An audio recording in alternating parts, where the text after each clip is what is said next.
At least 12 people have died after a migrant dinghy carrying dozens of people capsized in the English Channel.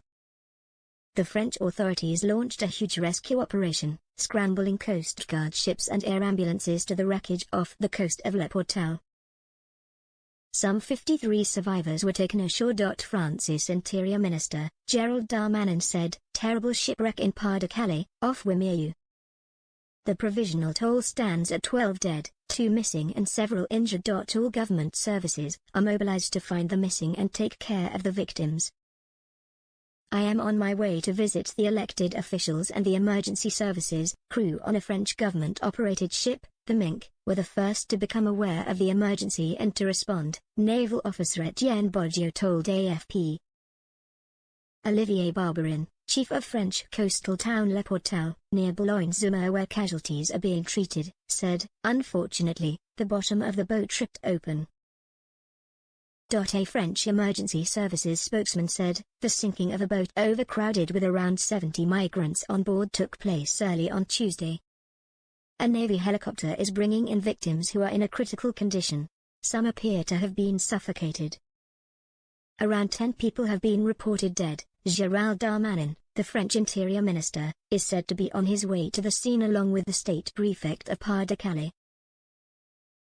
Frédéric Cuvillier, the mayor of Boulogne-sur-Mer, said a new tragedy linked to the migration situation has just taken place on our territory. A boat carrying nearly 70 people sank off our coast. The toll, unfortunately without being stabilized, is heavy with more than 10 victims and people in absolute emergency situations. It is the deadliest such disaster this year, which has already seen 25 people die in migrant crossings, up from the 2023 death toll of 12. Steve Smith, CEO of Carrefour Calais said, "All of us, particularly our team in Calais, are devastated by this latest tragedy. One life lost in the Channel is too much, but this year these tragedies have occurred with much more frequency and that is a deeply worrying trend that needs to be stopped. Every political leader, on both sides of our Channel, needs to be asked how many lives will be lost before they end these avoidable tragedies." A Maritime and Coast Guard Agency spokesperson said, "Coast Guard received a report of a small boat in difficulty in the English Channel, in French waters north of Boulogne, at about 6:50 a.m. on the 3rd of September. The response was coordinated by French authorities. Assistance offered by Coast Guard was not required." Mike Tapp, Labour MP for Dover and Deal, said, "I'm saddened to hear of more reported deaths in the Channel. My thoughts are with all those affected. These evil smuggling gangs are killing people in our seas and will not be left to commit these crimes." Enver Solomon, CEO of the Refugee Council, said, "We are heartbroken by the tragic deaths in the latest incident in the Channel.